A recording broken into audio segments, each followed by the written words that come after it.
Rehoboth ஊழியங்கள் வழங்கும் வார்த்தையின் நேரம்.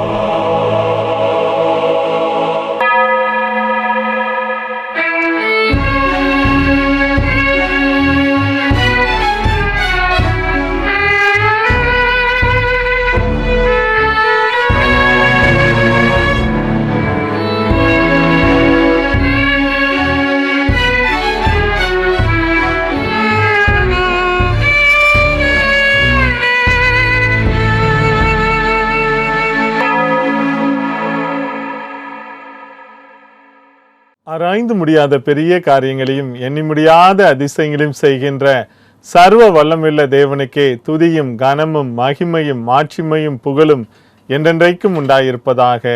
ஆமேன். கர்த்தர் நல்லவர், அவர் கிருபை என்றும் உள்ளது. இந்த நாளிலும் இந்த நேரத்திலும் இந்த வார்த்தை நேரம் நிகழ்ச்சியின் மூலமாக உங்களை சந்திப்பதிலே மிகுந்த மகிழ்ச்சி அடைகின்றேன். கர்த்தர் உங்களை ஆசீர்வதிப்பாராக. இந்த நாளின் வார்த்தை நேரம் நிகழ்ச்சியின் மூலமாக ஆண்டவர் உங்களோடு கூட பேசுகின்ற வார்த்தை, சீயோனை தெரிந்து கொண்ட தேவன். God who has chosen Zion. சீயோன் என்பது ஆண்டவரால் தெரிந்து கொள்ளப்பட்ட இடம், ஆண்டவருக்கு பிரியமான இடம். தேவன் அந்த இடத்திலே வந்து தங்குகின்றார்.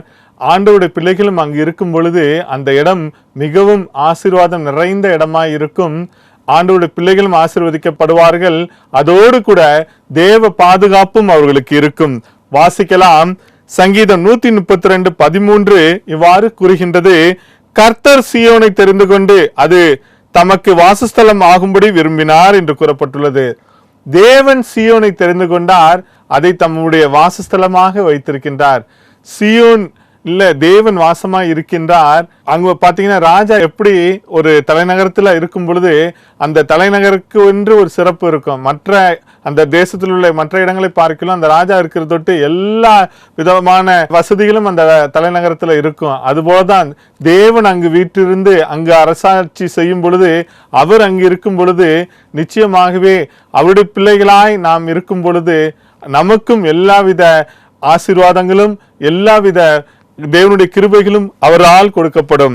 வாசிக்கலாம். உபாகம் 7:6 இவ்வாறு கூறுகின்றது, நீ உன் தேவனாகிய கர்த்தருக்கு பரிசுத்த ஜனம், பூச்சக்கரத்தில் உள்ள எல்லா ஜனங்களிலும் உன் தேவனாகிய கர்த்தர் உன்னை தமக்கு சொந்தமாய் இருக்கும்படி தெரிந்து கொண்டார் என்று கூறப்பட்டுள்ளது.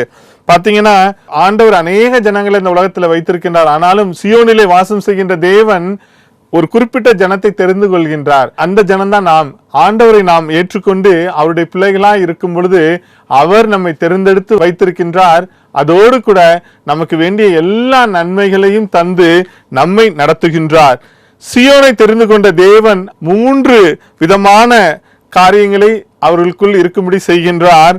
தேவ ஆளுகை முதலாவதாக இருக்கின்றது. தேவ ஆளுகை தேவன் தருகின்றார். பாத்தீங்கன்னா ஒவ்வொரு காரியத்திலும் தேவ ஆளுகை நமக்கு தேவை. மனுஷருடைய காரியங்கள்ல பிசாசனுடைய ஆளுகை இருந்தால் எல்லாமே தோல்வியில போய் முடியும். அவனுடைய வாழ்க்கையே ஒன்றுமில்லாமல் போய்விடும். ஆனால் தேவனுடைய ஆளுகை இருக்கும் பொழுது நிச்சயமாகவே தேவன் ஒவ்வொரு தருணங்களிலும் அவர், நான் உனக்கு போதித்து நடக்க வேண்டிய வழியை உனக்கு காட்டுவேன், உன்மேல் கண்ணை வைத்து ஆலோசனை சொல்லுவேன் என்ற வாக்குத்தத்தத்தின்படி அவர் நம்மை ஒவ்வொரு நாளும் ஒவ்வொரு நொடி பொழுதும் அவர் நம்மை நடத்துவார். அதோடு கூட அவருடைய ஃபேவர் நமக்கு கிடைக்கின்றது, அவருடைய சமாதானம் நமக்கு கிடைக்கின்றது, அவருடைய நித்திய சந்தோஷம் கிடைக்கின்றது, அவருடைய விலையேறப்பெற்ற பாதுகாப்பு நமக்கு கிடைக்கின்றது. சங்கீதம் 2:6 சொல்கின்றது, நான் என்னுடைய பரிசுத்த பர்வதமாகிய சீயோன் மீதில் என்னுடைய ராஜாவை அபிஷேகம் பண்ணி வைத்தேன் என்றார். பாத்தீங்கன்னா சீயோன்ல ராஜாவை அபிஷேகம் பண்ணி தேவன் வைத்திருக்கின்றார். அப்படி ராஜா அந்த இடத்துல வீற்றிருக்கும் பொழுது அவருடைய ஜனங்களுக்கு எந்த ஒரு குறைவும் இல்லாமல் நல்ல அரசாட்சியை செய்வார். ஏனென்றால் தேவனால் தெரிந்து கொள்ளப்பட்ட ராஜா. அந்த ராஜாவாகிய இயேசு இந்த நாளிலும் கூட நம்மை அரசாட்சி செய்யும்படி விரும்புகின்றார். ஒரே ஒரு காரியம், நம்முடைய எவ்விதமான பாவ வாழ்க்கை நம்முடைய வாழ்க்கையில இருந்தாலும் கூட எல்லாவற்றையும் விட்டு அவருக்குள்ளாக நாம் வாழும் பொழுது அவருடைய ஜனமாய் நாம் இருப்போம். அவர் நம்மை மேய்ச்சலின் ஆடுகளை எவ்வாறு மேய்ப்பர் நடத்துவாரோ அதுபோல அவர் நம்மை நடத்துவார். சங்கீதம் 110 2ஆம் வசனம் சொல்கின்றது, கர்த்தர் சீயோனிலிருந்து உமது வல்லமையின் செங்கோலை அனுப்புவார், நீர் உம்முடைய சத்துருக்களின் நடுவே ஆளுகை செய்யும் என்று கூறப்பட்டுள்ளது. ஆண்டவர் சத்துருக்கள் மத்தியில் ஆளுகை செய்கின்றவராய் இருக்கிறார். இந்த நாள்ல நமக்கு அநேக சத்துருக்கள் சுற்றி நம்மை வளைந்து கொண்டிருக்கலாம். இதற்குள்ளாக நம்முடைய ராஜாவாகிய இயேசு நமக்கு ராஜாவாய் இருந்து சத்துருக்களை மேற்கொண்டு நமக்காக யுத்தம் செய்து நம்மை அவர் எல்லா விதங்களிலும் போஷித்து பராமரித்து ஆதரிக்கின்றார். ஏசாயா 24ஆம் அதிகாரம் 23ஆம் வசனம் சொல்கின்றது, அப்பொழுது சேனைகளின் கர்த்தர் சீயோன் மலையிலும் எருசலேமிலும் ஆளுகை செய்வதால் சந்திரன் கலங்கும், சூரியன் நாணமடையும், அவருடைய மூப்பர்களுக்கு முன்பாக மகிமை உண்டாயிருக்கும் என்று கூறப்பட்டுள்ளது. சேனைகளின் கர்த்தர் சீயோனின் மலையிலே இருந்து அவருடைய ஜனங்களை ஆட்சி செய்யும் பொழுது சந்திரன் கலங்குமா, சூரியன் பார்த்தீங்கன்னா நாணமடையும், அவருடைய மூப்பர்களுக்கு முன்பாக மகிமையின் பிரசன்னம் உண்டாயிருக்கும் என்று கூறப்பட்டுள்ளது. ஆண்டவர் நம்மை மகிமையாக வைப்பார். அவருடைய பிள்ளைகளாய் நாம் இருக்கும் பொழுது அவர் சியோனிலிருந்து அரசாட்சி செய்து நம்மை மகிமையின் பிள்ளைகளாய் வைக்கின்றவராய் இருக்கின்றார். விசேஷமா நமக்கு தேவ பாதுகாப்பு தருகின்றார். ஒவ்வொருவருக்கும் இந்த நாள்ல நமக்கு தேவ பாதுகாப்பு தான் தேவை. ஏனென்றால் சாத்தான் ஏதோ ஒரு வழியில நம்ம தனிப்பட்ட முறையில தாக்குகின்றான், நம்முடைய குடும்பங்களை தாக்குகின்றான், நாம் பணி செய்கின்ற இடங்களிலே ஒரு அலைக்கழிப்பை உண்டாக்குகின்றான், எல்லாவித கஷ்டங்களையும் நமக்கு தருகின்றான். ஏனென்றால் நம்முடைய வாழ்க்கையில எப்படியாவது நம்ம அழித்து விட வேண்டும் என்ற நோக்கத்தோடு தான் சாத்தானுடைய செயல்பாடு இருக்கும். அப்படிப்பட்ட சூழ்நிலையில நாம் ஆண்டவருக்குள்ளாக நாம் இருக்கும் பொழுது நிச்சயமாகவே ஆண்டவர் நம்மை பாதுகாக்கின்றவராய் இருக்கின்றார். ஏசாயா 31ஆம் அதிகாரம் 4ஆம் வசனம் சொல்கின்றது, கர்த்தர் என்னுடனே சொன்னது, சிங்கமும் பாலசிங்கமும் தங்கள் இரையை பிடித்திருக்கும் போது கெர்ச்சித்து தங்களுக்கு விரோதமாய் கூப்பிடுகிற திரளான மேய்ப்பரின் சத்தத்தினாலே கலங்காமலும் அவர்கள் அமளியினாலே பணியாமலும் இருக்கிறது போல சேனைகளின் கர்த்தர் சீயோன் மலைக்காகவும் அதன் மேட்டுக்காகவும் யுத்தம் பண்ண இறங்குவார். ஏசாயா 31:5-6ஆம் வசனம் சொல்கின்றது, பறந்து காக்கிற பட்சிகளைப் போல சேனைகளின் கர்த்தர் எருசலேமின் மேல் ஆதரவாக இருப்பார், அவர் அதை காத்து தப்ப பண்ணுவார், அவர் கடந்து வந்து அதை விடுவிப்பார். அப்பொழுது கர்த்தர் சீயோன் மலையில் உள்ள எல்லா வாசஸ்தலங்களிலும் அதன் சபைகளின் மேலும் பகலில் மேகத்தையும் புகையையும் இரவில் கொழுந்துவிட்டு எரியும் அக்கினி பிரகாசத்தையும் உண்டாக்குவார், மகிமையானவைகளின் மேலெல்லாம் காவல் உண்டாயிருக்கும் என்று சொல்லப்பட்டுள்ளது. இந்த இடத்துல பார்க்கும் பொழுது ஒரு சிங்கத்தின் வாயில எப்படி ஒரு ஆடு மாட்டிக்கொண்டாலும் கூட அந்த மேய்ப்பர்கள் திரளான மேய்ப்பர்கள் கத்தினால அந்த சிங்கம் வைராக்கியமா விடாது. அதுபோலதான் சேனைகளின் கர்த்தர் தம்முடைய பிரியமான ஜனத்துக்காக அவரே நமக்காக யுத்தம் பண்ணுவார். பார்த்தீங்கன்னா அவரே இறங்கி நம்முடைய சூழ்நிலைகள்ல கடந்து செல்கின்ற கொடிய சூழ்நிலைகளில நம்முடைய வாழ்க்கையில அவரே இறங்கி அவர் நம்மை காத்து தப்ப பண்ணுவார், அவர் கடந்து வந்து விடுவிப்பார். அதோடு கூட அவர் தம்முடைய மகிமின் பிரசன்னத்தினால நம்ம மூடி நம்மை பாதுகாக்கின்றவராய் இருக்கின்றார். ஏசாயா 4ஆம் அதிகாரம் 6ஆம் வசனம் சொல்கின்றது, பகலிலே வெயிலுக்கு நிழலாகும், பெருங்காற்றுக்கும் மழைக்கும் அடைக்கலமாகவும் மறைவிடமாகும் ஒரு கூடாரம் உண்டாயிருக்கும் என்று. ஒரு பாதுகாப்பின் கூடாரம் நம்மை சுற்றிலும் இருக்கின்றது. தேவன் நம்மை பாதுகாக்கின்றார். பகலிலும் வெயிலிலும் அவர் தொடர்ந்து நம்மை பாதுகாக்கின்றார். பகலிலே பறக்கும் அம்புக்கும் இருளில் நடமாடும் கொள்ளை நோய்க்கும் மத்தியானத்தில் பாழாக்கும் சங்காரத்துக்கும் அவர் நம்மை விலக்கி மீட்டு பாதுகாக்கின்றார் என்று சங்கீதம் 91 கூறப்பட்டுள்ளது. பிரியமானவர்களே, இந்த நாளிலும் கூட இந்த தேவன் என்றென்றைக்கும் உள்ள சதாகாலம் நம்முடைய தேவன், அவர் நம்மை பாதுகாக்கின்றவராய் இருக்கின்றார். வேதத்திலே இஸ்ரவேல் ஜனங்களை தேவன் எவ்வாறு ஆளுகை செய்தார் என்று யாத்ராம் புஸ்தகத்திலே கூறப்பட்டுள்ளது. யாத்ராகம் 14ஆம் அதிகாரம் 13-14 வசனங்களை நாம் பார்க்கும் பொழுது, அப்பொழுது மோசே, பயப்படாதிருங்கள், நீங்கள் நின்று கொண்டு இன்றைக்கு கர்த்தர் உங்களுக்கு செய்யும் ரட்சிப்பை பாருங்கள். இன்றைக்கு நீங்கள் காண்கிற எகிப்தியரை இனி என்றைக்கும் காண மாட்டீர்கள். கர்த்தர் உங்களுக்காக யுத்தம் பண்ணுவார், நீங்கள் சும்மா இருப்பீர்கள் என்று கூறுகின்றார். பிரியமானவர்களே, இந்த இடத்துல பார்க்கும் பொழுது எகிப்திலே இஸ்ரவேல் ஜனங்கள் அடிமைகளாய் இருக்கின்றார்கள். அவர்கள் ஆலோட்டுகள் நிமித்தம் ரொம்ப கஷ்டப்படுறாங்க. அவர்களுடைய கூக்குரல் ஆண்டவருடைய சன்னிதானத்தில் எட்டுகின்றது. அப்பொழுது மோசேயை அனுப்பி பார்வோன் இடத்திலிருந்து இஸ்ரவேல் ஜனங்களை விடுதலையாக்கி 40 ஆண்டுகள் அப்படியே வனாந்தரத்தில் அழைத்து வர்றாரு. அங்க பாத்தீங்கன்னா செங்கடல் வருகின்றது. அந்த இடத்துல ஜனங்கள் கிராஸ் பண்ண முடியாத ஒரு சூழ்நிலை. அப்பொழுது மோசேயை நோக்கி முறையிடுகின்றார்கள். அப்பொழுது மோசே சொல்கின்றார், பயப்படாதீருங்கள், இன்றைக்கு நீங்கள் காண்கிற எகிப்தியரை இனி என்றைக்கும் காண மாட்டீர்கள், இன்றைக்கு உங்களுக்காக கர்த்தரே யுத்தம் பண்ணுவார் என்று கூறுகின்றார். அப்படி சொல்லி அந்த இஸ்ரவேல் ஜனங்களை அவர் அந்த இடத்துல கடந்து செல்லும்படியாய் செய்து பின்னால வந்த எகிப்துடைய சேனைகள் எல்லாம் அழிக்கப்படுகின்றது. இஸ்ரவேல் ஜனங்க அப்படியே பாதுகாப்பாய் கடந்து செல்கின்றார்கள். கர்த்தருடைய ஆளுகை இஸ்ரவேல் ஜனங்கள் மீது இருந்தது. இந்த நாளிலும் கூட ஆண்டவருடைய ஆளுகை நம் மீது இருக்கும் பொழுது நிச்சயமாகவே அவருடைய சியோனில் இருக்கின்ற பிள்ளைகளாகிய நமக்கு அந்த ஆளுகை இருக்கின்றது. தேவன் நம்மை பாதுகாக்கின்றவராய் இருக்கின்றார். இரண்டாவதாக நாம் பார்க்கலாம், சியோனை தெரிந்து கொண்ட தேவன் அவர்களுக்குள் தேவ ஆசீர்வாதம் இருக்கும்படி செய்கின்றார். சங்கீதம் 128 5-6 வசனங்கள் கூறுகின்றது, கர்த்தர் சியோனிலிருந்து உன்னை ஆசீர்வதிப்பார், நீ ஜீவனுள்ள நாளெல்லாம் எருசலேமின் வாழ்வை காண்பாய், நீ உன் பிள்ளைகளின் பிள்ளைகளையும் இஸ்ரவேலுக்கு உண்டாகும் சமாதானத்தையும் காண்பாய் என்று கூறப்பட்டுள்ளது. கர்த்தர் ராஜரிகம் பண்ணுகின்ற சியோனிலிருந்து நம்மை ஆசீர்வதிக்கின்றார். அவர் நம்முடைய ஜீவனுள்ள நாளெல்லாம் எருசலேமின் வாழ்வை, அந்த ஆசீர்வாத வாழ்வை காணும்படியாய் செய்கின்றார். அவர் நம்மோடு கூட இல்லாமல் நம்முடைய பிள்ளைகளுக்கும் அந்த ஆசீர்வாதத்தை தந்து அவர்களுக்கு சமாதானத்தையும் தருகின்றார். இந்த நாளிலும் கூட தேவன் நம்மை ஆசீர்வதிக்க விரும்புகின்றார். ஒரே ஒரு காரியம் நம்ம என்ன செய்யணும்னா, அவரோடு கூட இணைந்து நாமும் நம்முடைய வாழ்க்கை பயணத்தில் அவரை ஏற்றுக்கொண்டு அவருக்குள்ளாக நாம் வாழும் பொழுது அவரை ஏற்றுக்கொண்டு முழுவதுமாக அவரை பின்பற்றணும். அவருடைய கட்டளைகளை பின்பற்றி அவருக்குள் நாம் வாழும் பொழுது நிச்சயமாகவே அவர் நம்மை ஆசீர்வதிக்கின்றவராய் இருக்கின்றார். யோவேல் 2ஆம் அதிகாரம் 23-24 வசனங்களை நாம் பார்க்கும் பொழுது, சீயோன் குமாரே, உங்கள் தேவனாகிய கர்த்தருக்குள் மகிழ்ந்து களி கூறுங்கள், அவர் தக்கபடி உங்களுக்கு முன்மாரியை கொடுத்து உங்களுக்கு முன்மாரியும் பின்மாரியும் ஏற்கனவே வருஷிக்க பண்ணுவார். களங்கள் தானியத்தினால் நிரம்பும், ஆலைகளில் திராட்சரசம் எண்ணெயும் வழிந்தோடும் என்று கூறப்பட்டுள்ளது. இந்த இடத்துல பார்க்கும் பொழுது சியோன் குமாரருக்கு தேவன் மகிழ்ச்சியை தருகின்றார். அதன் நிமித்தம் அவர்கள் களி கூறும் பொழுது அவர்களுக்கு தக்கபடி முன்மாரியையும் பின்மாரியையும் தருகின்றார். அதனை அவர்களுக்கு தந்து களஞ்சியங்கள்ல தானியத்தினால் நிரப்புகின்றார்.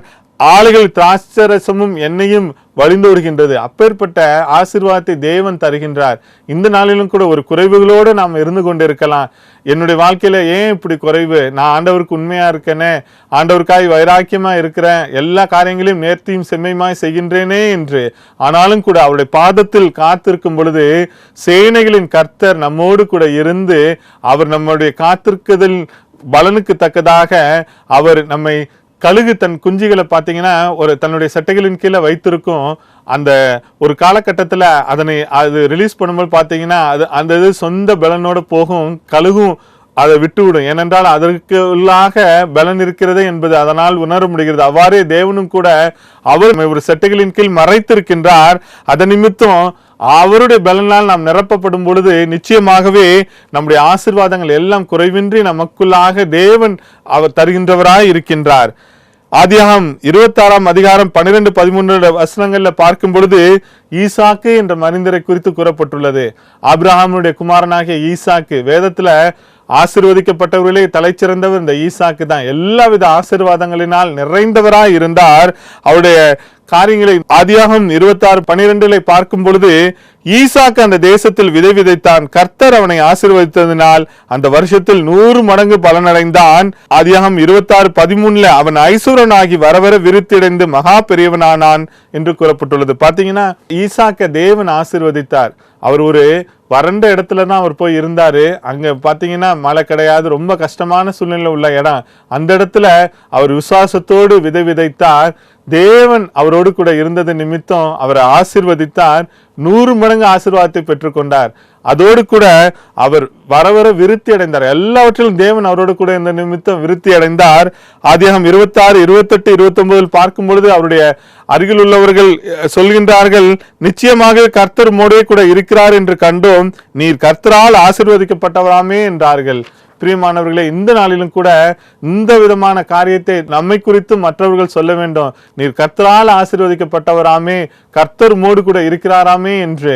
அப்படிப்பட்ட ஒரு பரிசுத்தமான வாழ்க்கையை நாம் வாழ வேண்டும். இந்த உலகத்துல பாவ வாழ்க்கையில நாம் ஈடுபட்டால் கொஞ்ச நாள் தான் அது நம்மோடு கூட அந்த பாவங்கள் எல்லாம் நமக்குள்ளாக இருந்து நம்மை அழித்து விடும். ஆனாலும் ஆண்டவராக இயேசுவை ஏற்றுக்கொண்டு வாழும் பொழுது நிச்சயமாகவே அவருடைய ஆசீர்வாதங்களை நமக்கு பரிபூர்ணமாக தருகின்றவராய் இருக்கின்றார். உபாகம் 26ஆம் அதிகாரம் 19ஆம் வசனம் சொல்கின்றது, நான் உண்டு பண்ணின எல்லா ஜாதிகளை பார்க்கிலும் புகழ்ச்சியிலும் கீர்த்தியிலும் மகிமையிலும் உன்னை சிறந்திருக்கும்படி செய்வேன் என்று கூறுகின்றார். பாத்தீங்கன்னா நம்மள எல்லா விதத்திலும் புகழ்ச்சியிலும் மகிமையிலும் நம்மை சூழ்ந்திருக்கும்படி தேவன் நம்மை ஆசீர்வதிக்கின்றவராய் இருக்கின்றார். அத்தகைய ஆசீர்வாதத்தை பெற்று நாம் வாழும் பொழுது நிச்சயமாகவே ஆண்டவருக்கு சாட்சி உள்ளவர்களாய் இருப்போம். உலகிற்கு ஒப்பாக ஒளியாக இருப்போம். மூன்றாவதாக நாம் பார்க்கலாம், சியோனை தெரிந்து கொண்ட தேவன் அவர்களுக்குள் தேவ மகிழ்ச்சி இருக்கும்படி செய்கின்றார். இந்த உலகத்துல நமக்கு மிகவும் தேவையானது நம்முடைய அன்றாட வாழ்க்கையில மகிழ்ச்சி தான். அந்த மகிழ்ச்சி இல்லைன்னா நம்முடைய வாழ்கின்ற வாழ்க்கையினுடைய அந்த பர்பஸே இல்லாம போயிடும். அந்த மகிழ்ச்சியை தருகின்றவர் நம்முடைய தேவன். ஏசாயா 14ஆம் அதிகாரம் 7ஆம் வசனம் சொல்கின்றது, பூமி முழுவதும் இளைப்பாரி அமைந்திருக்கிறது, கெம்பீரமாய் முழங்குகிறார்கள் என்று. பூமியில சுற்றிலும் ஒரு இளைப்பாறுதலை தேவன் தருகின்றார். கம்பீரமாய் ஜனங்கள் முழங்குகின்றார்கள், மகிழ்ச்சியோடு இருக்கின்றார்கள். அந்த இளைப்பாறுதலும் மகிழ்ச்சியும் தேவன் நமக்கு தருகின்றார். அதனை நாம் பெற்றுக்கொண்டு நாம் வாழும் பொழுது நம்முடைய வாழ்க்கை மிகவும் சமாதானம் உள்ளதாய் இருக்கும். குடும்பத்துல பாத்தீங்கன்னா அநேக நெருக்கங்கள் இருந்து கொண்டு இருக்கும். நல்ல ஒரு குடும்பமா ஆண்டவருக்குள்ளாக இருந்துகிட்டு இருப்பாங்க. ஏதோ ஒரு வகையில ஏதோ ஒரு நபர்னால அந்த குடும்பத்துல பிரச்சனைகள் உருவாகும். அது நிமித்தம் குடும்பத்துல சமாதான குலைச்சல்கள் வரும். இது எதனால என்றால், அனுதினமும் அந்த குடும்பமாய் ஆண்டவரை நோக்கி ஜெபிக்க வேண்டும். அவரோடு கூட ஐக்கியத்திலே நாம் இருக்க வேண்டும். அப்படி காலை ஜெபம், இரவு ஜெபம் என்ற குடும்பங்கள் இருக்கும் பொழுது குடும்பத்துல சமாதானம் இருக்கும். ஆனா அப்படி இல்லைன்னா, ஆண்டவருடைய ஐக்கியம் இல்லாமல் இருந்தால் நிச்சயமாகவே அந்த அமைதல் இல்லாமல் போய்விடும். அப்படிப்பட்ட சூழ்நிலை உன் அலங்கத்திற்குள்ளே சமாதானமும் உன் அரண்மனைக்குள்ளே சுகமும் இருப்பதாகன்ற அந்த ஆசீர்வாதத்தை தேவன் நமக்கு எப்பொழுது தருவார் என்றால், அவரோடு கூட குடும்பமாய் அவரை துதித்து அவருடைய வேத வசனங்களை வாசித்து அவருக்குள்ளாக நாம் வாழும் பொழுது நிச்சயமாகவே அந்த குடும்பம் மலையின் மேல் வைக்கப்பட்ட விளக்கு போல பிரகாசிக்கின்ற குடும்பமாய் இருக்கும். மற்றவர்கள் கண்களுக்கு முன்பாக ஒரு ஆசீர்வாதம் நிறைந்த குடும்பமாய் இருக்கும். ஏசாயா 51ஆம் அதிகாரம் 3ஆம் வசனம் சொல்கின்றது, கர்த்தர் சீயோனுக்கு ஆறுதல் செய்வார். அவர் அதன் பாழான ஸ்தலங்களை எல்லாம் தேர்தல் அடைய செய்து அதன் வனாந்தரத்தை ஏதனை போலவும் அதன் அவாந்தர வெளியை கர்த்தரின் தோட்டத்தை போலவும் ஆக்குவார். சந்தோஷமும் மகிழ்ச்சியும் துதியும் கீத சத்தமும் அதில் உண்டாயிருக்கும் என்று கூறப்பட்டுள்ளது. கர்த்தர் சீயோனுக்கு ஆறுதல் செய்வார். ஒருவேளை இந்த நாளிலும் கூட நம்ம ஒரு ஆறுதல் இல்லாத சூழ்நிலையில இருக்கலாம். ஏதோ ஒன்றை நம்முடைய வாழ்க்கையில, தனிப்பட்ட வாழ்க்கையில இழந்திருக்கலாம், இல்ல குடும்பத்துல ஏதோ ஒரு நபரை இழந்திருக்கலாம். ஏதோ ஒரு இழப்பு நிமித்தம் நம் ஆறுதல் அடையாமல் இருந்து கொண்டிருக்கலாம். இந்த நாளிலும் இந்த வார்த்தை நேரம் நிகழ்ச்சியின் மூலமாக ஆண்டவர் உங்களோடு கூட பேசுகின்றார். அவர் சீயோனிலிருந்து உங்களுக்கு ஆறுதலை தருகின்றார். ஒரு மகிழ்ச்சியான ஒரு தருணத்தை தேவன் நமக்கு தருகின்றவராய் இருக்கின்றார். அவரை நாம் துதித்து அனுதினமும் அவருடைய வேத வசனத்தை அறிக்கை செய்து எப்பப்ப நமக்கு நேரம் கிடைக்கிறதோ அப்பெல்லாம் அவரை துதிக்கணும். அதோடு கூட அவருடைய வார்த்தையை நம்ம தியானம் செய்யும் பொழுது, எப்படி சங்கீதம் 1 கூறப்பட்டது போல அவரை தியானிக்கின்றவர்கள் பாக்கியவான்கள் என்று கூறப்பட்டுள்ளது. அவருடைய வேத வசனத்தை தியானிக்கும் பொழுது நாம் பாக்கியவான்களாய் இருப்போம். நமக்கும் தேவன் மகிழ்ச்சியை தருகின்றவராய் இருக்கின்றார். சங்கீதம் 126 1, 2, 3 வசனங்களை நாம் பார்க்கும் பொழுது, சீயோனின் சிறையிருப்பை கர்த்தர் திருப்பும் போது சொப்பனம் காண்கிறவர்கள் போல் இருந்தோம். அப்பொழுது நம்முடைய வாய் நகைப்பினாலும் நம்முடைய நாவு ஆனந்த சத்தத்தினாலும் நிறைந்திருந்தது. அப்பொழுது கர்த்தர் இவர்களுக்கு பெரிய காரியங்களை செய்தார் என்று புறஜாதிகளுக்குள்ளே சொல்லிக் கொண்டார்கள். கர்த்தர் நமக்கு பெரிய காரியங்களை செய்தார், இது நிமித்தம் நாம் மகிழ்ந்திருக்கிறோம் என்று கூறப்பட்டுள்ளது. சீயோனுடைய சிறையிருப்பை கர்த்தர் திருப்பும் பொழுது எல்லாரும் சொப்பனத்தை காண்கிற போல் இருந்தாங்களாம். ஏன்னா எப்படி இவங்க இதுல இருந்து மீண்டு வருவாங்கன்னு என்று நினைத்து கொண்டிருக்கின்ற சூழ்நிலையிலே கர்த்தர் அப்படியே அவர்களை மீட்டெடுத்து, அதோடு கூட அப்பொழுது நம்முடைய வாய் நகைப்பினாலும் நம்முடைய நாவு ஆனந்த சத்தத்தினாலும் நிறைந்திருந்தது என்று கூறப்பட்டுள்ளது. பாத்தீங்கன்னா ஆனந்த சத்தம் நமக்கு வருகின்றது. ஏனென்றால் நம்முடைய சிறையிருப்பு மாறும் பொழுது நமக்குள்ளாக ஒரு உற்சாகம் வருகின்றது.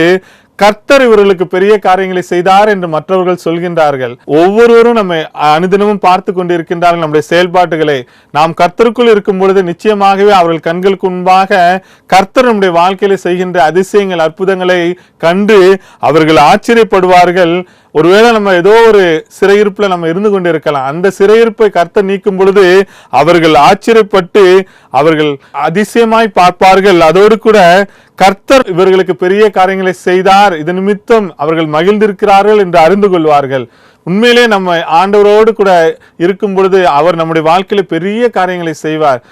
நம்ம எதிர்பார்த்ததற்கும் மேலாக, நினைப்பதற்கும் மேலாக நாம் அவரை நோக்கி பார்க்கும் பொழுது அவர் நமக்காக பெரிய காரியங்களை எண்ணுவதற்கும் நினைப்பதற்கும் மேலான காரியங்களை செய்கின்றவராய் இருக்கின்றார். சங்கீதம் 53ஆம் அதிகாரம் 6ஆம் வசனத்துல கூறப்பட்டுள்ளது, சியோனிலிருந்து இஸ்ரவேலுக்கு இரட்சிப்பு வருவதாக. தேவன் தம்முடைய ஜனத்தின் சிறையிருப்பை திருப்பும் போது யாக்கோபுக்கு களிப்பும் இஸ்ரவேலுக்கு மகிழ்ச்சியும் உண்டாகும் என்று கூறப்பட்டுள்ளது. பிரியமானவர்களே, இந்த நாளிலும் கூட தேவன் நம்மை மகிழ்ச்சியிலே வைக்க விரும்புகின்றார். அவரோடு கூட நாம் இருக்கும் பொழுது நம்முடைய சிறையிருப்பை மாற்றி நம்ம என்னாலும் அவருடைய பாதத்திலே துதிக்கும்படியாய் அவர் கிருபை செய்கின்றார். அதோடு கூட நம்ம எல்லாவற்றிலும் வெற்றி சிறக்கும்படி செய்கின்றார். ஒருவேளை இந்த நாளிலும் கூட ஏதோ ஒரு டிப்ரெஷன்ல நம்ம சோர்ந்து போயிருக்கலாம். இதன் நிமித்தம் மகிழ்ச்சி இல்லாமல் நாம் வாழ்ந்து கொண்டிருக்கலாம். தேவன் இந்த நாளிலும் கூட அவ்வாறு சோர்வில் இருக்கின்ற நமக்கு அருமையான ஒரு வாக்குத்தத்தத்தை தருகின்றார். ஏசாயா 61ஆம் அதிகாரம் 3ஆம் வசனத்துல, சியோனிலே துயரப்பட்டவர்களை சீர்படுத்தவும் அவர்களுக்கு சாம்பலுக்கு பதிலாக சிங்காரத்தையும் துயரத்துக்கு பதிலாக ஆனந்த தைலத்தையும் ஒடுங்கின ஆவிக்கு பதிலாக துதியின் உடையை கொடுக்கும் அவர் என்னை அனுப்பினார் என்று கூறப்பட்டுள்ளது. இந்த வாக்குத்தத்த வசனத்தை நாம் அனுதினமும் நாம் பயன்படுத்தி நாம் வாழும் பொழுது எப்பேற்பட்ட டிப்ரெஷன்ல இருந்தாலும் தேவன் நம்மை அதிலிருந்து மீட்டெடுத்து நம்மை மகிழ்ச்சியிலே வைப்பார். சியோனை தெரிந்து கொண்ட தேவன் அவர்களுக்குள் தேவ ஆளுகை இருக்கும்படி செய்கின்றார், தேவ ஆசீர்வாதம் இருக்கும்படி செய்கின்றார், தேவ மகிழ்ச்சி இருக்கும்படி செய்கின்றார் என்று 3 காரியங்களை பார்த்தோம். இறுதியாக யோவேல் 2ஆம் அதிகாரம் 26, 27 வசனங்கள் இவ்வாறு கூறப்பட்டுள்ளது, நீங்கள் சம்பூர்ணமாக சாப்பிட்டு திருப்தி அடைந்து உங்களை அதிசயமாய் நடத்தி வந்த உங்கள் தேவனாகிய கர்த்தருடைய நாமத்தை துதிப்பீர்கள். என் ஜனங்கள் ஒருபோதும் வெட்கப்பட்டு போவதில்லை. நான் இஸ்ரவேலின் நடுவில் இருக்கிறவர் என்றும் நானே உங்கள் தேவனாகிய கர்த்தர், வேறொருவர் இல்லை என்றும் அறிந்து கொள்வீர்கள் என்று கூறப்பட்டுள்ளது. இந்த இடத்துல பாத்தீங்கன்னா ஆண்டவர் அருமையாய் நமக்கு ஒரு காரியத்தை சொல்கின்றார். நாம் சம்பூர்ணமாய் சாப்பிட்டு திருப்தி அடைந்து நம்மை அதிசயமாய் நடத்தி வந்த நம் தேவனாகிய கர்த்தருடைய நாமத்தை நாம் துதிக்கும் பொழுது நாம் ஒரு நாளும் வெட்கப்பட்டு போகாமல் இருப்போம் என்று கூறுகின்றார். எந்தவித கஷ்ட சூழ்நிலைகள், சோர்வான சூழ்நிலைகள் வந்தாலும் கூட அந்த இடத்துல நாம் ஆண்டவரை துதிக்கும் பொழுது ஆண்டவர் நம்ம அந்த சூழ்நிலைகளிலிருந்து நமக்கு விடுதலை தந்து வெட்கப்படாமல் நம்மை உயர்த்துகின்றவராய் இருக்கின்றார். அவர் நமக்குள் வாசம் செய்யும் பொழுது அவரே நாம் தெய்வம் என்று அறிந்து கொள்வோம். அப்படிப்பட்ட வல்லமையுள்ள தேவன் இந்த நாளிலும் கூட நம்மோடு கூட இருக்கின்றார். தாவீது ராஜாவுடைய வாழ்க்கையில நாம் பார்க்கும் பொழுது வேதத்துல அவர் ஒரு ஆடு மேய்க்கின்றவராய் இருக்கின்றார். ஆனா அவரை தேவன் அரசனாய் மாற்றுகின்றார், அவரை அபிஷேகிக்கின்றார், அவரை அரசனாக்கி தமக்கு பிரியமானவனாக அவரை மாற்றுகின்றார்.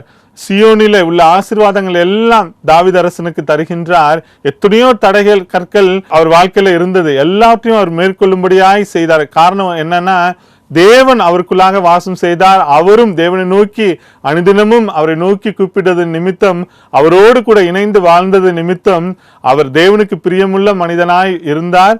தேவனுக்காக யாவையும் செய்து முடித்தார். இந்த நாளிலும் கூட நாமும் நம்முடைய வாழ்க்கையில அந்த அருள்நாதர் இயேசுவை ஏற்றுக்கொண்டு நாம் வாழும் பொழுது நிச்சயமாகவே அவர் நம்மை எல்லா இடத்திலும் சீர்படுத்தி ஸ்திரப்படுத்தி நம்மை ஒரு ஆசீர்வாதம் நிறைந்தவர்களாய் இந்த உலகத்திலே வைத்து ஆண்டவருக்கு சாட்சியுள்ளவர்களாய் வைப்பார். கர்த்தர் இந்த நாளிலும் உங்களை ஆசீர்வதிப்பாராக. ஆமீன்.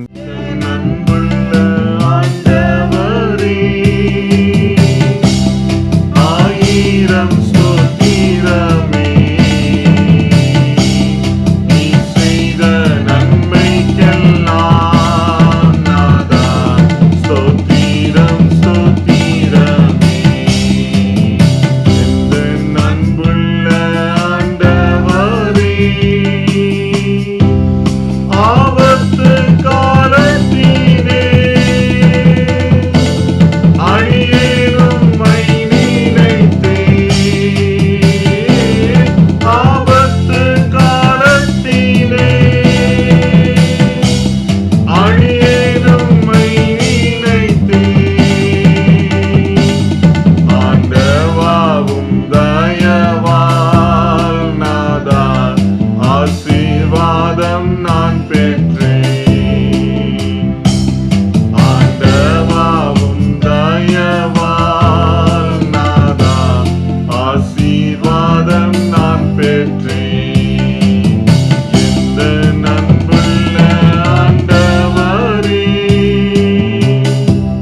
ஜெபம் செய்வோம்.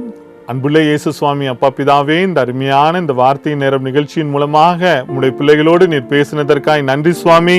சியோனை தெரிந்து கொண்ட தேவன் அவர்களுக்குள் தேவ ஆளுகை இருக்கும்படி செய்கின்றார், தேவ ஆசீர்வாதம் இருக்கும்படி செய்கின்றார், தேவ மகிழ்ச்சி இருக்கும்படி செய்கின்றார் என்று நாங்கள் இந்த நாளிலும் கூட பார்த்தோம். அப்பா, இந்த நாளிலும் விசேஷமா நம்முடைய பிள்ளைகளுக்கு நீர்தாமே அவர்களுக்கு தேவ ஆளுகையை தந்து உம்முடைய ஆளுகையின் கீழ் உம்முடைய பிள்ளைகளை வைத்தருள வேண்டும் என்று ஜெபிக்கிறேன் சுவாமி.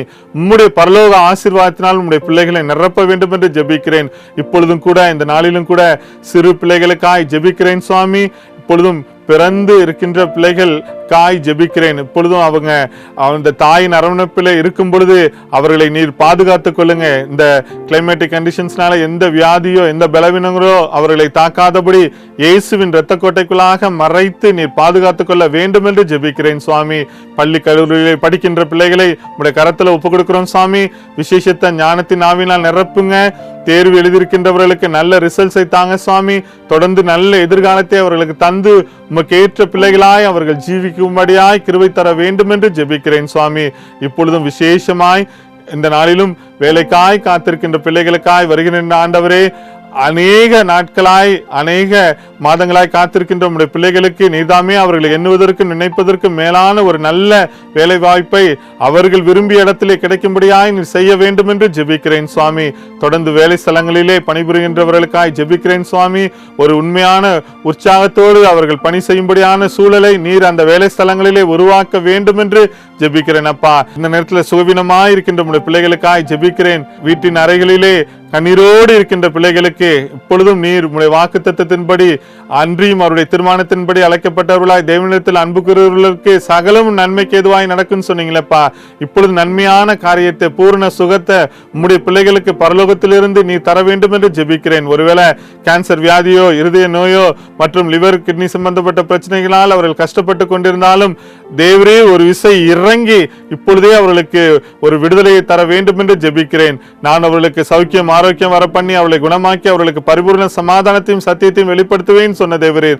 பூர்ண சமாதானத்தையும் சத்தியத்தையும் அவர்களுக்கு தந்து நல்ல பரிபூர்ண விடுதலையை தந்து அவர்கள் உம்மை ஸ்தோத்தரிக்கத்தக்கதாக நீர் கிருபை பாராட்ட வேண்டும் என்று ஜெபிக்கிறேன். வியாதியிலிருந்து உன்னை நீக்குவேன் என்று சொன்ன தேவரீர் ஒவ்வொருவருக்கும் அவர்கள் கஷ்டப்படுகின்ற எல்லா வியாதிகளிலிருந்து நீ நீக்க வேண்டும் என்று ஜெபிக்கிறேன். இப்பொழுதும் கூட குழந்தை பேற்றுக்காய் காத்திருக்கின்ற பிள்ளைகளுக்காய் வருகிறேன் சுவாமி. நீண்ட நாட்களாய் குழந்தை இல்லாமல் கஷ்டப்படுகிறவர்களுக்கு என் தேவன் இப்பொழுதே உடைய பரலோக திரவியத்தினால் அவர்களை நிரப்பி இந்த நாட்களிலே அவர்களுக்கு ஒரு ஆசீர்வாதத்தை நீர் கட்டளையிட்டு உமக்கு சாட்சியுள்ள குடும்பத்தை அவர்கள் எழுப்ப வேண்டும் என்று ஜெபிக்கிறேன் சுவாமி.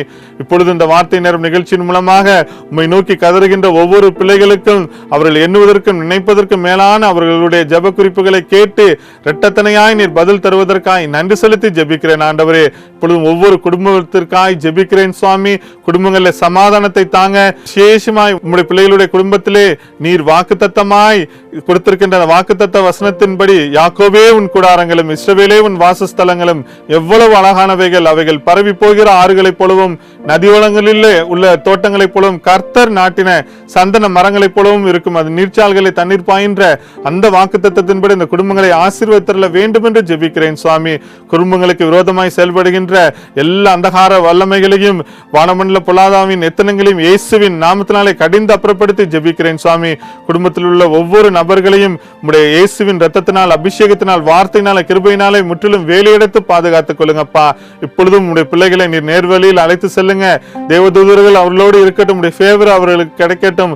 கோடலானவைகளை செவ்வையாக்கி அவர்கள் வாழ்க்கை எல்லா விதத்திலும் ஆசீர்வாதம் நிறைந்த வாழ்க்கையாய் ஆவிக்குரிய பிரகாரமாகவும் சரீர பிரகாரமாகவும் உலக பிரகாரமாகவும் நீர் அவர்களை ஆசீர்வதித்து காத்து நடத்த வேண்டும் என்றும் எல்லா அந்தகார வல்லமையிலே மேற்கொண்டு சகல வாக்கு தத்தங்கள் சுதந்திரமாக்கி ஜெபங்களை கேட்கின்ற அற்புதங்களை செய்கின்ற இயேசுவின் நாமத்தினாலே ஜெபிக்கிறோம் ஜீவனுள்ள நல்ல பிதாவே.